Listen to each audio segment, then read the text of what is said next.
Asmat Gurubhyo Namaha, Asmat Parama Gurubhyo Namaha, Asmat Sarva Gurubhyo Namaha.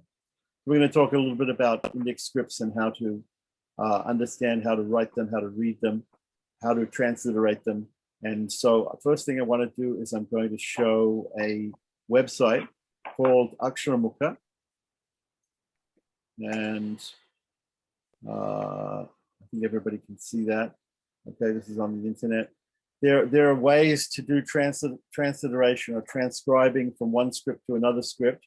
There are ways to do it online. There are also ways to do it offline.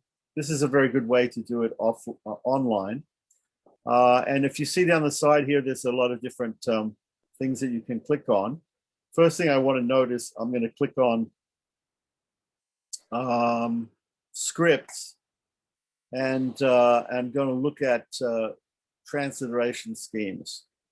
Okay, Roman transliteration schemes. So here, what we're seeing is we're seeing different transliteration schemes. Now before we had the ability in a computer to write letters, Roman letters or Latin letters, Western letters with diacritics, scholars used to use different schemes. One of the first scheme that people are using is Harvard Kyoto. Harvard Kyoto is some lowercase and uppercase English letters or Latin letters to indicate different letters in Sanskrit and other Indic languages. So that is good for Sanskrit. Harvard Kyoto, and it's easy. You can also use double A instead of capital A to mean a long letter A, double I or capital I to mean a long letter I, etc. And there's different. And this if you go to this, it'll explain the transliteration scheme for all the different letters. So it shows the Devanagari letter on top, and then it gives the Harvard Kyoto underneath. And then the second one is called iTrans. So the second system is called iTrans. Now, iTrans is a system which is more than Harvard Kyoto, because iTrans explains not only for Sanskrit transliteration, but also for other languages like Tamil or Bengali or Kannada or Telugu that have extra letters over and above the ones we get in Sanskrit. So in Sanskrit, we have certain letters, but for instance, in Sanskrit, we don't have short E, which and we don't have short O, which is O. So we don't have those two letters. So we have to show those by using the iTrans. So the next thing I want to show is that there are a couple of other things. We are usually familiar with IAST. IAST means International Association of Sanskrit Transliteration. So it is a system that was used by scholars for about 100 years or so or more, and it standardized the way that we use diacritic marks to indicate with English letters to indicate the Sanskrit letters. So long vowels, for instance, that we put a line over the top called a macron, and it makes it longer. So, for instance, we have short A and long A. So then short I and long I, like that. So that's the way IAST works. And again, IAST is for Sanskrit. If we want to have some other diacritics, which might be for Tamil, for instance, if we go down here and we look at let's look at some things which are only available in Tamil. See South Indian, right? So for instance, there are some letters here that are shown in Devanagari here by using the nukta or the little dot. If you put a Sanskrit letter and you put a little dot, then you get you might get a South Indian. There's a South Indian R and a South Indian N, South Indian this O in Alwar, So different pronunciations. So that is shown in IAST like this. And then there's another system. Usually IAST is only for Sanskrit proper, But if we want to show all the Indic languages and transliterate all the Indic languages, there's another system called ISO. And ISO is short for ISO 15919. So ISO means the International Standards Organization. So the International Standards Organization has all sorts of standards which are common all over the world. So those standards are then accepted by everybody all over the world. So ISO 15919 is a particular standard for the transliteration of Indic scripts of all languages in India to Roman script with diacritics. So for instance, with ISO, one example is how it differs from IAST is we just look back here at the original, these original things here. Okay, so we have, for example, in IAST, we have just E and O. The letters E and O stand for long letters. So normally when we have a long letter in Sanskrit, when we transliterate it, we put a macron, we put a bar on top of it to show it's long. But in IAST, there's no bar over the E, there's no bar over the O, but they are long because we transliterate, we pronounce them as long because there are no short ones.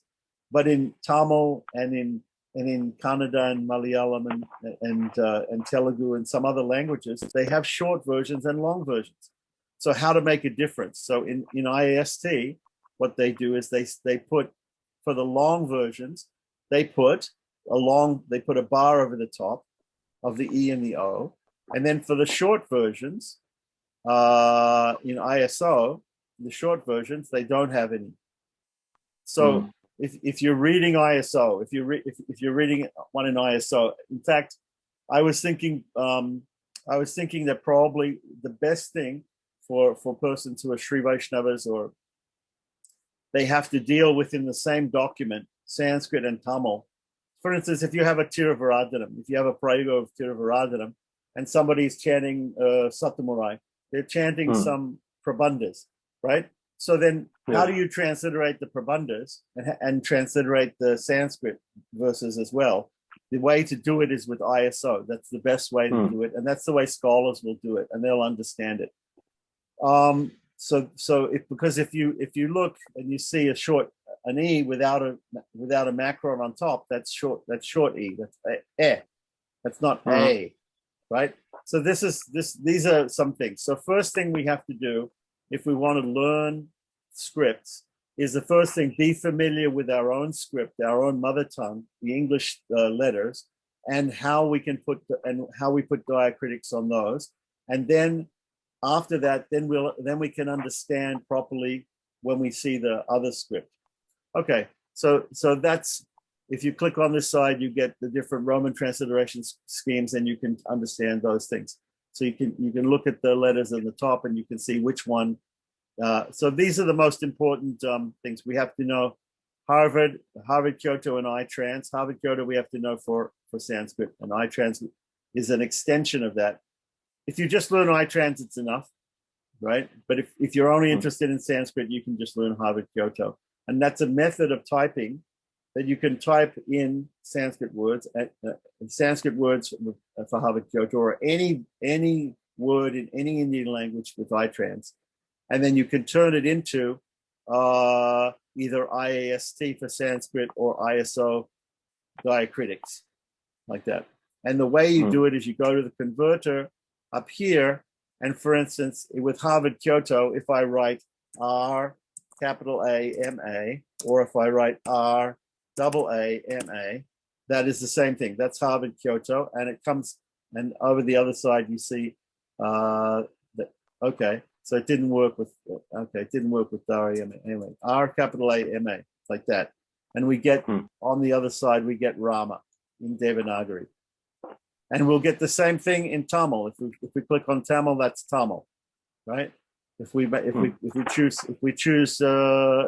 Bengali, let's see. If we choose Bengali, we'll get Bengali. Okay? Like that. And and if we click here, we go back and we see the Bengali turning into the Harvard Kyoto, right? So now, for instance, so if we go back and we have this Harvard Kyoto on this side, and we want to see, and we go to Roman, go down to Roman and look at it in iTrans, it's the same. Harvard Kyoto and iTrans are the same for that one. So then if we look at IAST, we'll see that Rama is there with the A with the macron on top of the first A to make it long, Rama, like that. So that's very clear. So from Harvard Kyoto, so anybody can type on any system without any special keyboards or any knowledge. You can just type uppercase, lowercase, and they can type these different things. They can type in Sanskrit or Tamil. Now, if we have Krishna, if we say Krishna, we put K-R-S-N-A like that, and we put Krishna, then we get Krishna over there, right? But if I want to see, this is the IAST from Harvard Kyoto. If I go and I choose iTrans instead and show what it is in iTrans, that's how you would write. That's how you write it in Harvard Kyoto. It's a little bit different in iTrans. The reason is because this capital R in iTrans is used for a South Indian R, consonant R. So here what they do is they type it R. It can also be typed double capital R, short I for the short one. Anyway, you have to just learn those things. Okay, so now, so this website, you can, with this part of the website, you can cut and you can paste a document, right? So if you have that document like that, and you just paste it in there like that, then automatically you can make any other script like that, and then you can check that your knowledge of Sanskrit is correct, right? Let's go Devanagari. Let's Devanagari. D. Okay, Devanagari. Okay. So the other thing is, I'm sure, I hope you can see that because it might be a little small on your device. So the other thing, so this is if you're just cutting and pasting or typing different things and converting. Right, now also on the internet, a lot of times people nowadays are actually typing in the Indic scripts on the internet, and what you can do is, if you find some Devanagari or if you find some Tamil on the internet, you can cut and paste it into this, and it will automatically transliterate it for you. So and if you have a file, if you have a text file, I'm not sure what text editor you use or word processor you use. A lot of people use Microsoft Word. So a lot of people use Microsoft Word. Microsoft Word makes a Word file, and a Word file is not a plain text file. So you have to learn between this particular website here can take text files and upload them and automatically download you the result. So let's say you wanted to write a prayoga and you don't have a way of writing it. I'm not sure what operating system you're using, but a lot of people use Windows. It's a little bit more difficult to write with diacritics on Windows. It's very easy with the Macintosh. There's already a keyboard possible for that. So there are keyboard systems for Windows also. But anyhow, if you want to convert a file, let's say you have a file, you click on Convert Files here, and you can say, okay, I have got a file, and my file, you put the input script here. My file is I wrote a file in Roman, in Harvard Kyoto. So I wrote a file in Harvard Kyoto, and it's all in Harvard Kyoto. I want to turn that into with diacritics. So I go to Roman IAST and I convert it. I click on Roman IAST. So I do that. So then that will translate my Harvard Kyoto that I typed into Roman IAST. And there are some other things that you can do with that, but then you just click on this and you upload the file.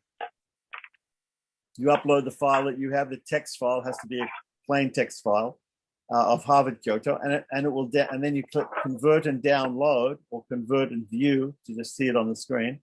So you can convert and download after you get that file there, and it will download a file which is all translated. So it can be hundreds of pages long if it's written in Harvard Kyoto, and it automatically puts in all the diacritics correctly. So then, if you wanted to make Harvard Kyoto into unclick that, and if you wanted to make it into Devanagari, you just click Devanagari. So this is how it works. This is how it works. It takes a little while to figure out how it works, and that's how it works. Now I have another small program if you want to do things offline just with Devanagari. There's a thing called Transliterate. Here's this small program. Yeah. Okay. So can you see that? Right. Here's a program. Right. It's a small program. Now this program works on Java, which means that if any computer that has Java on it, this program will work.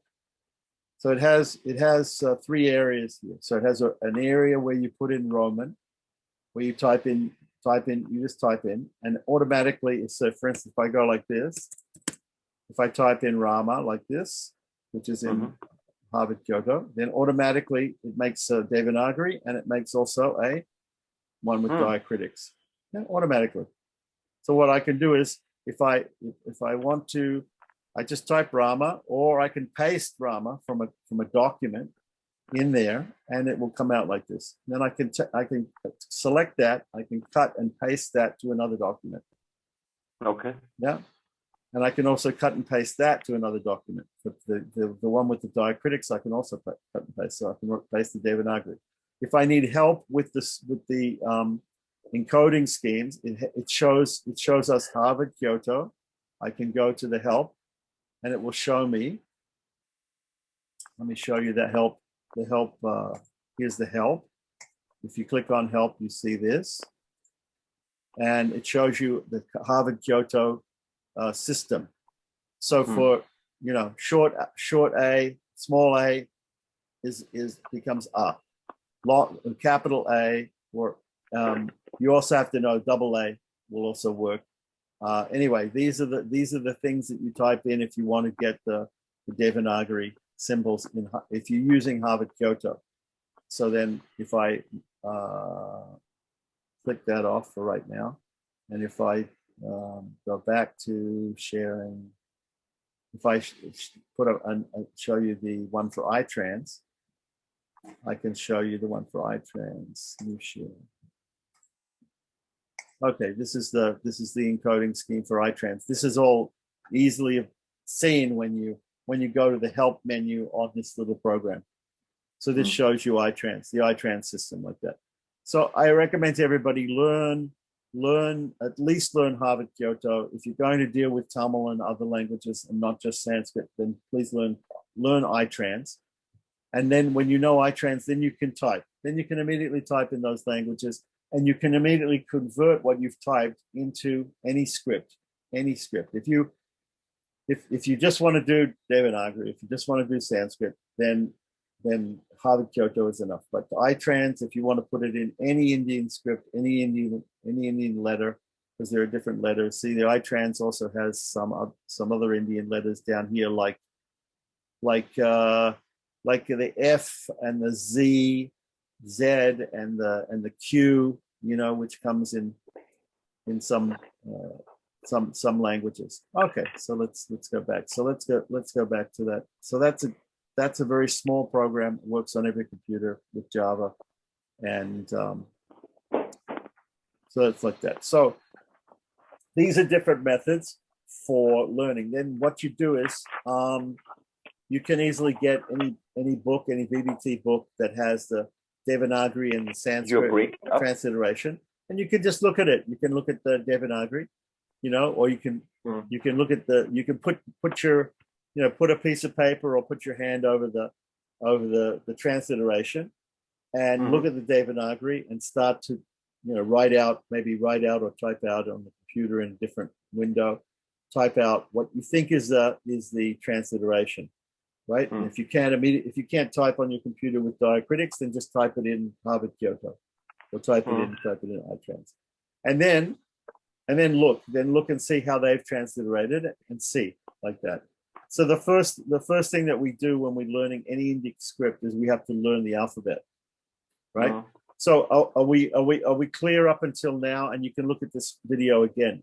I've gone through things pretty quickly, but are we clear up to now? We have the Aksharamukha online website. Yeah. There are also some offline utilities that will help you if you're not online to do the same thing as Aksharamukha, which if you want, I can tell you about. But it's important because many years ago, scholars used to use email and they couldn't put diacritics, so they used these uppercase, lowercase type systems. And sometimes you'll see people even on the internet today, they will, like for instance, the Nalaya Divya Prabandham. You can download a file, which is the whole nut of 4,000 Prabandhas of the Alwars, but it's in iTrans. And then you can take that iTrans with Aksharamukha and you can make it back into Tamil script, or you can make it into another script. You can make it into a Roman script, which would probably be ISO 15919, which has all the Tamil letters and things, the Tamil diacritics, the Roman letters.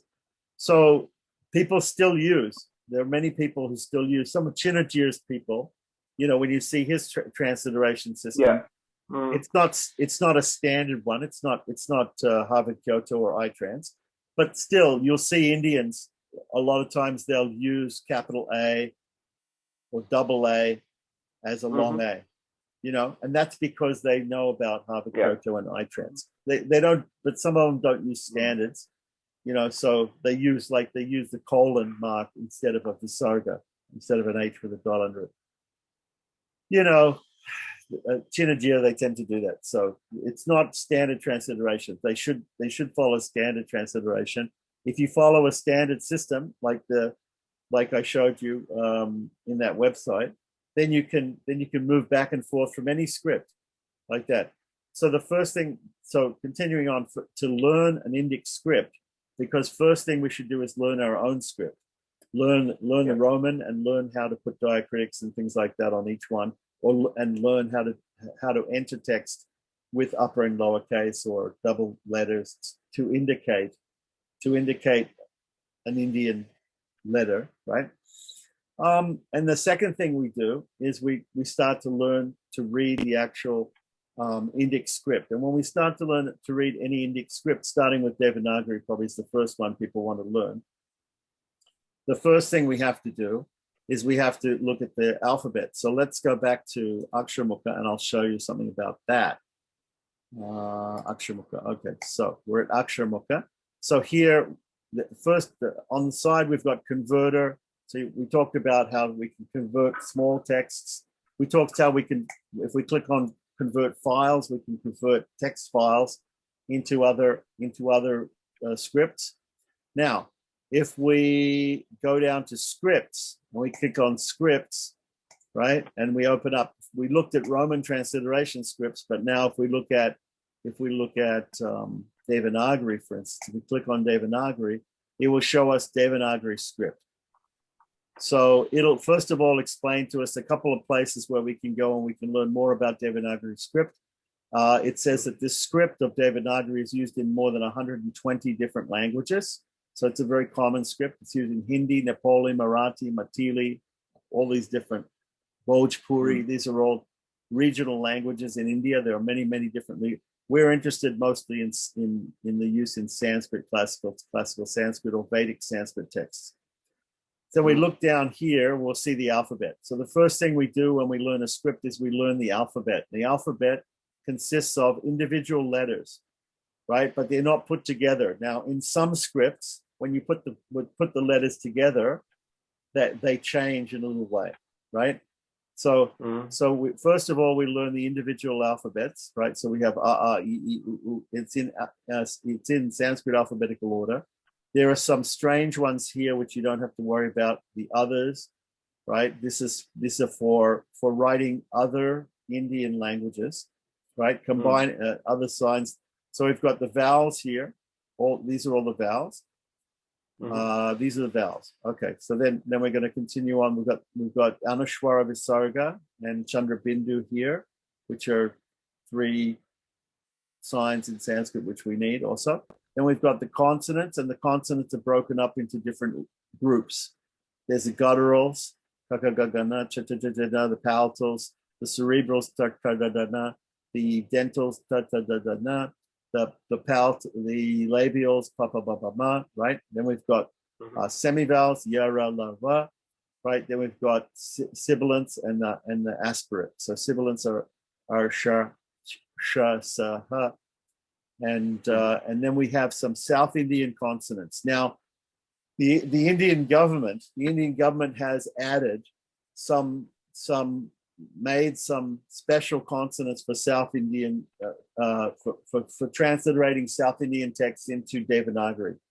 So when you do that, this is a type of L. This is a different type. This first one is a different type of L than the one up here. So here we have, here we have this L. This is la. This is la. But this is another type of la, which is a little further back, la. And then there's a further one, and there's a further one with which they've shown the IAST equivalent here, but we can show the ISO equivalent better. So if we go over here and check ISO would be better to see. Okay, ISO 15999. Okay, so this is oh, we didn't do it. Okay, all right. Anyway, so this L, they put a dot under it called nukta, and that in Devanagari means the L in Arwa. A lot of Indians they'll put ZH, they'll put ZH. Yeah, but it's not ZH, it's It's the tongue flipped right back. Okay, so then we have a ra, and we have ra, and we have na. These are also South Indian letters like this. Now these are then we have a whole thing here, North Indian consonants. These all usually come from Urdu and from Persian and from Arabic originally. Yeah. So we've got za, and we've got doi bindu ra, doi bindu bra, fa, which is not a unless we're using Upabaniya and Sanskrit, we don't say fa, we say pa. We have a bindu ya for Bengali, and anyway, we have this Q. We have different things. Then we have some other things for Sinhala, which is the language in Sri Lanka. Forget about that.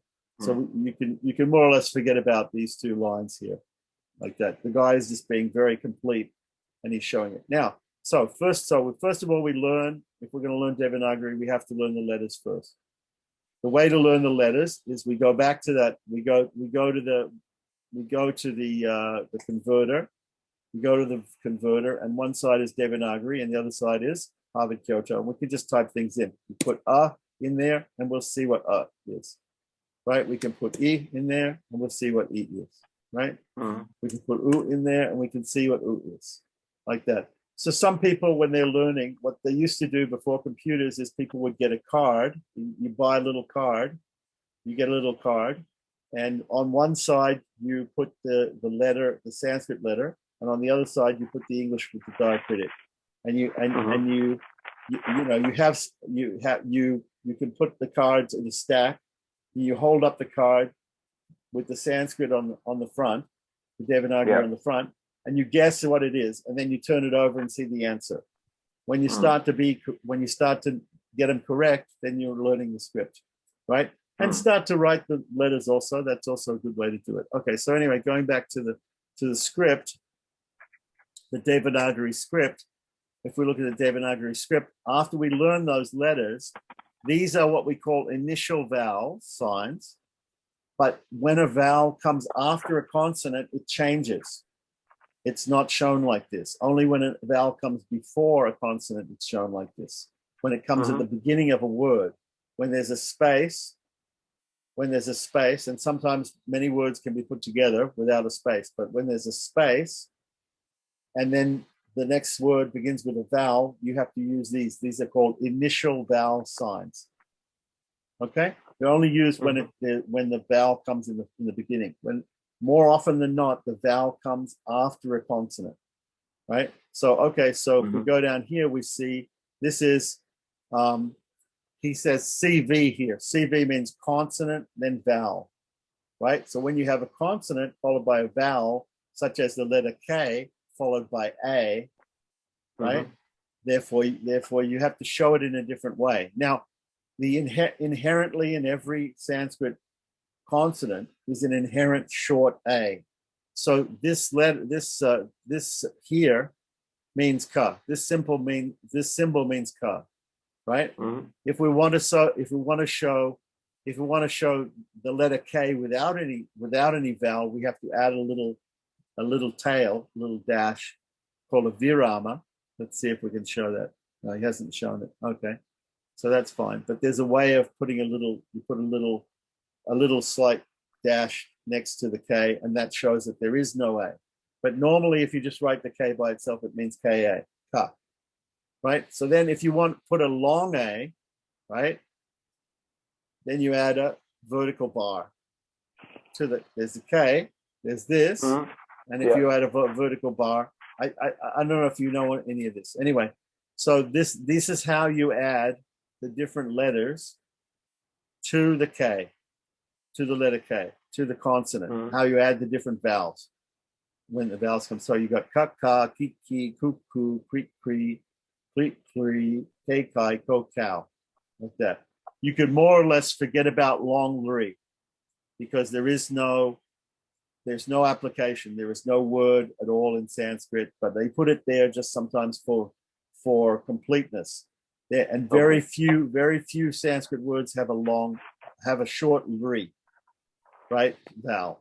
So more or less, we're talking about ka, ka, ki, ki, ku, ku, kri, kri, kri. Okay, it comes in one sloka in Sri Vaishnavism that I know. But anyway, ke, kai, ko, cow. That's it. Now, for Tamil, you also have to understand the short E and the short O. The short E and the short O. O, like that. But that's Tamil. Okay, so then once you understand how to combine, and kam kaha, adding anushwara and visarga to a consonant, you have to know how to do that. Okay, so then that's the second step. So the first step is learn the alphabet. Learn each individual letter. Second step, learn how to combine the consonants with the vowels, right? We know how to put an initial vowel, but if a vowel comes after a consonant, we have to learn that. So that is this whole thing is, if you learn that, that's the second step. Now, the third step is, the third step you don't have to do in Tamil, but you have to do in Devanagari and some other scripts. So in Tamil, that's all you have to learn. All you have to learn is, first of all, learn the letters. Second of all, learn how to combine the vowels and the consonants, and that's all you have to learn. So in Tamil, there's about 24 letters, similar to what we use in English or German, and then we can combine them, and so the combinations of the vowels and the consonants in Tamil come to about 217 or 218. Once you know those 218, you can read Tamil. That's it, finished. But Devanagari, there can be thousands of different combinations, because not only are you combining consonants and vowels, but you can also combine consonants. And when you can put two consonants together, that changes them. For instance, if you have K followed by another K, you don't just write K and then write another K. Those two Ks, if there's no vowel in between, they merge a little bit. Okay. Yeah. So for instance, here is the symbol for K, K, A. Here's the symbol for K, K, H, A. K, H is one sound in Sanskrit. It's one letter, K, H. We write it as two letters, K, H, but in transliteration we write it as K, H, but it's actually one letter. It's not two. Yeah. So K, K, A is written like that. K, K, H, A is written like that. K, G, A, K, G, H, A, K, N, A, like that. So and then most of them looks like the first letter and the second letter have just been squished up against each other, or sometimes put underneath, right, in Devanagari, to put them together, to the consonants together. But some of them are completely different. Like, for instance, we have this sh, K, S with a cerebral S with a dot under it. And we get, for instance, in the Narasimha Bija mantra, we Yeah, have Shrom. Shrom.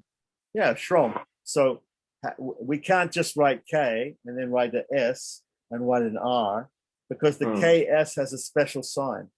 So if we look here, we see the special sign for K, that KS with a dot, the cerebral S. So there are only 2 or 3 of them like this where you can't see the individual. It's completely different from the individual one. So like this, conjunct consonants in Sanskrit, there can be hundreds or thousands. There's maybe about 800. There's about 887, let's say. I have a file of the ones there. There was a German scholar. Germans are very good at Sanskrit. The German scholar who made some Sanskrit fonts, he went through all the Vedas and different things like that, and he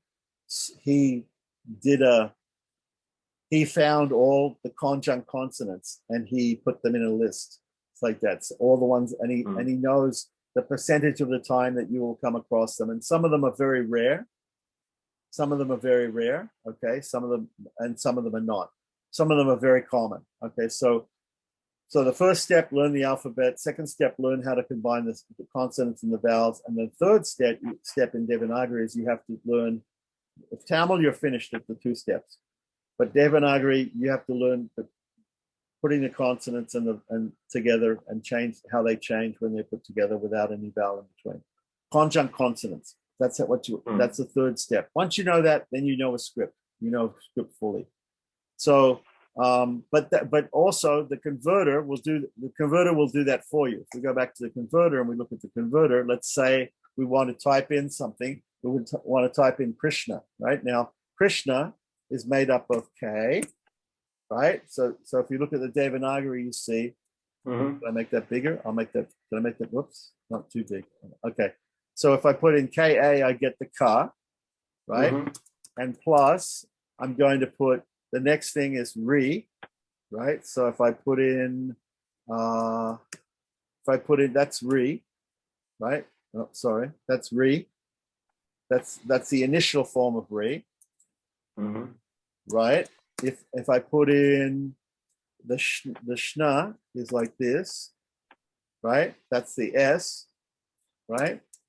And then if I put in, the next thing I'm going to add is Krishna. I'm going to put in the cerebral N, which is like the N in Ganesh, right?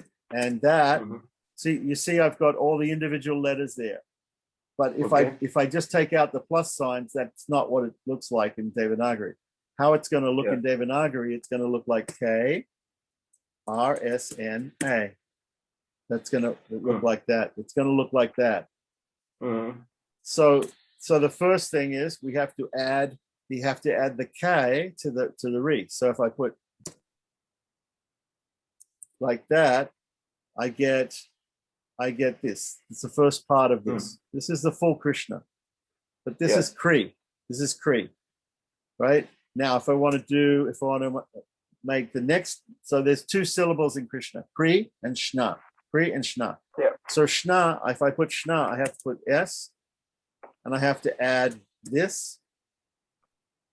Right? So without that, it's like that. But if I add that, it turns into that. And then I have to put an A, and it gets rid of that little line. You see, see if I take the A out, there's a small line here. That shows that there's no inherent vowel. If I put that line is called virama or halanta, and it means there's no inherent vowel. So this is how we do it. So in the beginning, when we know only letters, then we can type the letters like this, and we can see, oh, there's this letter, there's this letter, there's this letter, and there's this letter. But when I put them together like that, it's going to show me the full word. Yeah.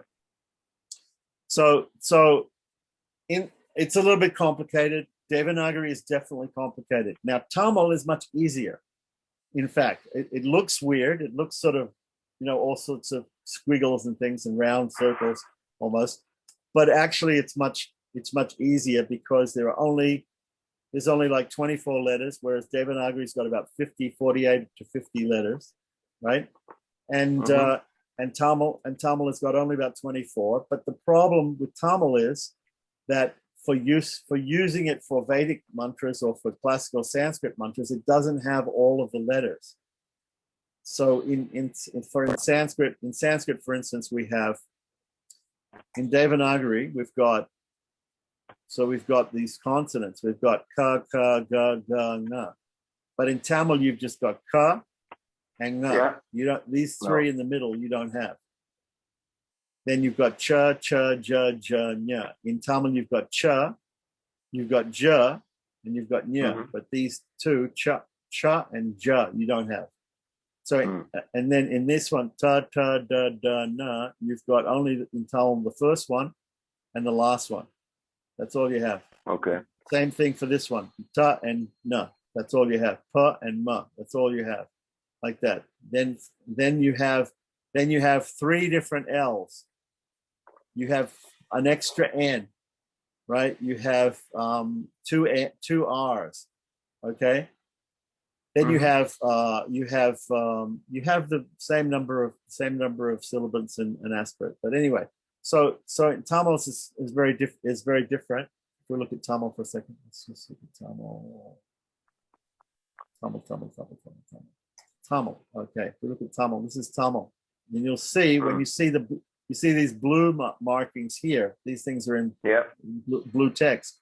That's because there is no real Tamil. There's no Tamil letter for that. So what he's done is he's got I, u, but there's no re, and re. So what he's done is he's put the symbol for ru, because in South India we hear sometimes when people say Krishna, instead of saying Krishna, they say Krishna. They tend to use ru and ru instead of rit and re. So he's written here ru, and then he's put an apostrophe to show that it's not the consonant R with you, but it's actually a vowel sign. So he's made this idea up that there's a vowel ru like that. Down here we've got there's no anushwara in Tamil. There's no chandra bindu in Tamil. The visarga in Tamil is actually a little bit different, but he's given it here as a anyway. So if you can see down here with the consonants in Tamil, if you look at it, see the things in blue are the things that don't exist. Now, now sometimes what they do in Tamil when they write Tamil, if somebody who only knows Tamil script wants to write Devanagari or Sanskrit, wants to write Sanskrit, then he puts a little number there. This is ka, and this is ka with a 2. This is ka with a 3. This is ka with a 4. Okay. So you might have seen that we were looking, when you came into class, we were looking at a text, and that text is in Tamil script. But the language being used in that text is not Tamil. That language is being used is called Manipravala, which is a mixture of Sanskrit and Tamil. So some of the words will have these little 2, 3, and 4, either as a superscript up top or a subscript sort of down the bottom. You know? Somebody else wants to come into the meeting right now, so I'm going to let them in. But if they disturb, I'll just mute them. I don't know why they're here. Okay, so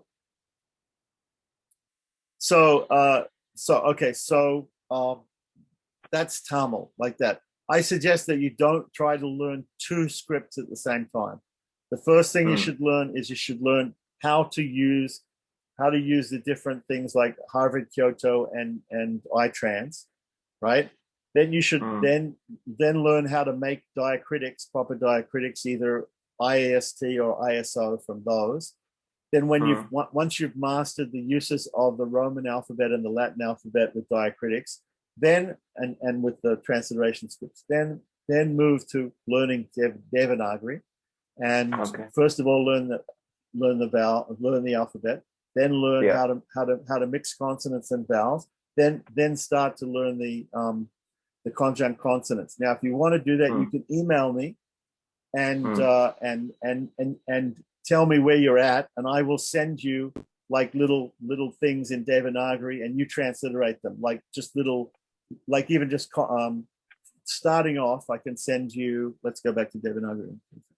I can just send you an email, right? An email. I can send you, first of all, I can send you, first of all, letters. And what I want you to do is send me back the email with, I'll type in Devanagari, and I'll send you an email and say, oh, okay, this is some Devanagari, and it'll just be plain letters, Devanagari letters. And I want you to just transliterate it. Just whatever I put a letter, you put equals and put the Roman, put the Western equivalent. Okay. It doesn't have to have a diacritic. You can just put the Western equivalent in Harvard, Kyoto, or iTrans. If you can actually put it with a diacritic, then that's fine too. Okay, so start off with that, and then after a while, when you're starting to get that right, then I'll work on to sending you consonants with vowels. Consonants with vowels. I'll send you those, and you just send me back the equivalent. Once you get that right, then I'll start sending you conjuncts, and you give me what it means, like that. And that's the way you will learn. And anybody who wants to learn can learn like that, and it can learn very quickly. And within a week or two, you can probably pick it up. Okay, for sure. It's not hard. So any script, and then once you get familiar with Devanagari, then start trying to transliterate things yourself, and that without looking at the transliteration, like I said. But then you can check if you like with Bhagavad Gita, you can just try to transliterate a sloka, and then look at the other one.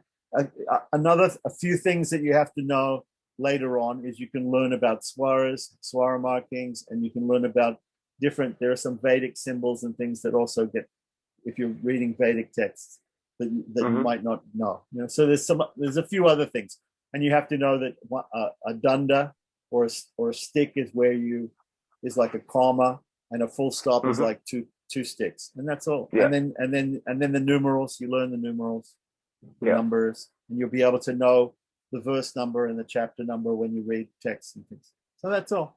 And then there's some special things like Omkara, and then there's this, which is a special symbol which shows that it's like an apostrophe. Then an A has been taken out. So, and here's the period and the full stop and the comma and the full stop, and that's it. Yeah.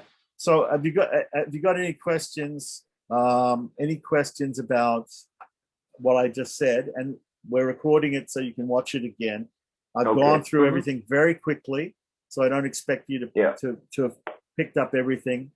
But any questions that you might have about how to do it? No, now I'm gonna practice learning the letters. From the beginning, learning the letters and remembering them, getting them into. What I'm gonna do is probably, I think it would be the best is like I write them down, the Sanskrit A like a page, so that I also, remember like this, like. Yeah, some people do that. Yeah, they write and they write, a line of A's, a line of E's, and like that. Yeah. Some people do that. The other thing you can do is, like I said, do I have your email? I think I have your email, right? Yes. So, I can just send you an email, and you can just reply with the answer. Like that.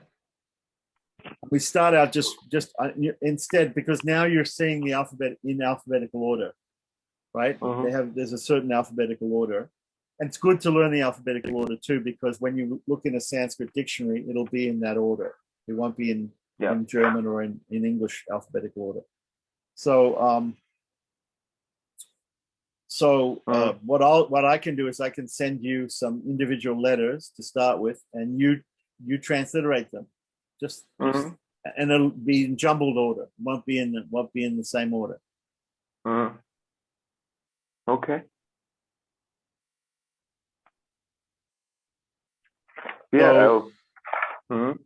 So that's it. So I think probably the best thing is learn Devanagari first, if once you learn Devanagari, then Tamil is going to be easy. Tamil is much easier because, like I said, instead of hundreds of combinations of conjoint consonants, there's only 218. That's it, and you'll get it. You'll get Tamil really quick. So once you know Devanagari and Tamil scripts and how to transliterate them, you know. Now a lot of Sri Vaishnava texts are written and printed. If you look on archive.org, a lot of them are printed in Telugu, which I'm not very good at, but you know, it's not that hard. And you'll find on another thing I want to show you. Let's just see before we go. Sanskrit documents, sanskritdocuments.org, right? Let me just share that screen. Sanskritdocuments.org. Okay, so we have this is a website, sanskritdocuments.org.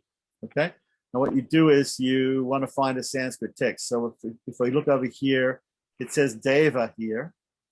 If I go down and I see Vishnu, and I go here to Sarva Vishnu Avatar, I'm going to click on Sarva Vishnu Avatar. Now, over on the side, I have a little box here that says Show. If I click on Show, right? If I click on Show, I can choose the script that I want to see. So if I choose IAST, I see IAST. If I choose ISO, if I click on ISO, it's going to change everything to ISO. Watch. One moment. There, see? All the O's have have macrons on top of them now. Like that. So anyway, usually I look at it as IAST. Like that, right? So so choose IAST. It may, when you first go on it, it may be in Devanagari. Just go up to here to this thing here, and you see they use Aksharamukha to do that, which is the other side, right? So you go down here and then look down, and let's look at Narasimha. Okay, so we've got or we can look at Venkateshwara, whatever you like.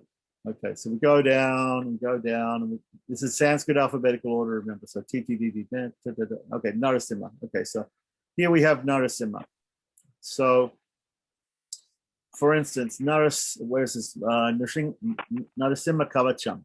Okay, Narasimha Kavacham. Which Narasimha Kavacham are we talking about? Let's just have a look at Narasimha property. Okay, so Narasimha property. Okay, by the way, let's just go back for a second. Right? Okay. So here, if you click on this, you'll get the PDF of this stotra, of whatever it is. Right? So notice here we've got Narasimha, there's another Narasimha Kavacham. Anyway, Narasimha property, right? So if I click on that, we can download a PDF already showing us. It probably will be in Devanagari, right? If I click on this, ITX, then I can get a file which is in text, which I can then put into, I can use in Aksharamukha, and I can turn into any Indic script. Yeah. Right. So if I click on that, for instance, I get this, and this. See, this is the actual stotra here, right here. But you can see it's written in iTrans. It's written in iTrans. Yeah. You can cut and paste it from there into Aksharamukha and turn it into Tamil or whatever thing you want. Okay. So going back, right. We're back at, where's Narasimha property?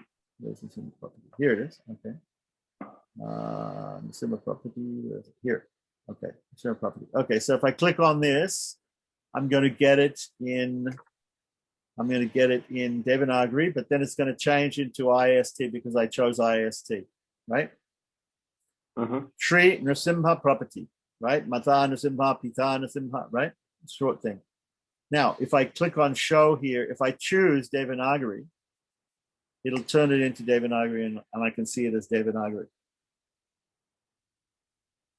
And I can cut and paste. You can cut and paste this. You can select this, right? Okay. You can select this. You can then copy and paste it to a document that you have. Okay. Right? Now, so that's if you want in Devanagari. If you want in IST, if you want in ISO, whatever you want. If you want it in Grunta script, no, let's see another one. Tamil. Let's see it in Tamil. If we want it in Tamil script, to check, right, when you later on, when you learn another, that's what it is in Tamil. right? Okay. This is what it is in extended Tamil. Extended Tamil will have the. Oops, what happened? Yeah, extended Tamil is what he calls Mani Pravala, which is a mixture of Tamil letters and which is used by the Mani Pravala means pearls and coral, and it means the two languages mixed, Sanskrit and Tamil mixed. But Sanskrit, the Sanskrit is mixed with the Tamil, but it's not Devanagari Sanskrit. It's Grunta Sanskrit, which is the old system. This is Grunta. This is Grunta script. This is how you would. This is in the. I'm just turning it now into Grunta. That's Grunta. So it looks sort of like Tamil, but it's not. This is actually the way they used to write Sanskrit in South India in South India. So this is Grunta script. Okay, so these are all different scripts, and you can fool around with it too. If you want to look at it as Javanese, like in Java in Indonesia, this is a script they have. If you want to see it in Tibetan, for instance, you can click on this. Go to Tibetan and you can see it as Tibetan. This is Nisringa property in Tibetan. Amara is always asking me, show me the Shrom, show me this Narasimha Bijam in a really far out font, a really far out script. This is Tibetan, because Sanskrit can be written in Tibetan script. It could be. Here's an interesting one. Zanzibar square. This is almost Chinese, but it's a type of Sanskrit. This is Sanskrit. Really? Okay. Yeah, but it's written in Zanzibar. It's written in this sort of almost Chinese script, which is used in Tibet. Like that. Okay. So yeah, if this is just and the alphabet is the same all over Southeast Asia. All the alphabets came from Sanskrit. So, for instance, in Myanmar, in Burma, it comes from. This is Burmese. This is the way it is in Burmese.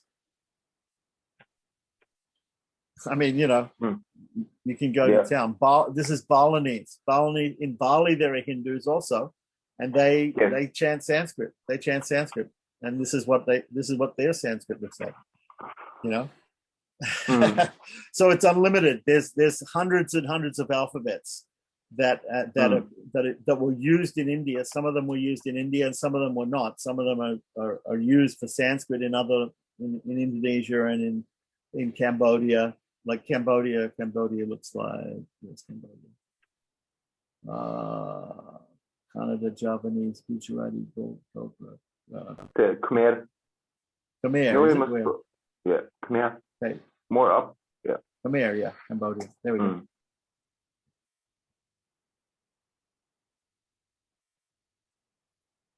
That's Khmer. Okay. So yeah. So it's unlimited what you can do. I mean, you can learn all these alphabets, and then if you go to those countries, you can read their script. It's not a problem. Or Thai or whatever. Thai. Yeah. Thai looks like this. But like I said, a lot of Sri Vaishnava texts are written in that's Thai, and but they use the same alphabet. And Telugu is very common. Telugu and Kannada are very similar. So if you're in South India, Telugu and Kannada, it's good to be able to read this, and also, especially if you're a devotee of Sri Venkateshwara, you probably want to learn this alphabet because that's if you go to Tirupati, that's what they write. If you go to a Hobalam, that's how they write. So if you want to get off at Kadapa and get a bus to Alagada and get another bus to Ahobalam and get to Ahobalam and see Narasimha, you have to be able to read the numbers and the letters, the destinations on the bus in this script. This is Telugu. Yeah. So okay. If you go to Melkote, if you go to Mysore, it's all going to be in Kannada, which is also very similar to this. Kannada. I don't want to totally confuse you here, but there's lots of different scripts. Yeah. And so like when I was doing the Matsya project in India, microfilming different manuscripts, all these ancient manuscripts are in different scripts. They're in different scripts. Even there are different forms of Devanagari. There's Nandi Nagari, there's Nagari, Nandi Nagari, different types of Nagari. Okay. So sometimes you'll see a manuscript and it seems like it's Devanagari, but it's not exactly Devanagari. And there's like this is a good one. I like this script. This is another Tibetan script. I like this one. It's called Ranjana. Yeah, it's a cool script. Yeah. Saurashtra. There's also this one, Sharda. Okay. This script, I'll show you this one. This script is what they use for Sanskrit in Kashmir. So like if you're reading a Kashmir, oh no, this looks, yeah, is that Sharda? Okay. Didn't know. Anyway, there's many scripts. Okay. Okay. So let's just concentrate. First of all, the first script, which is most important, is the number one most important script is your Roman script. To be able to read your Roman script, and you're probably always going to be, that's your mother tongue is German, so you're going to be able to read those letters easier than you're going to be able to read Devanagari for a long time, unless you really practice Devanagari. So then, secondly, Devanagari. So that's how you proceed.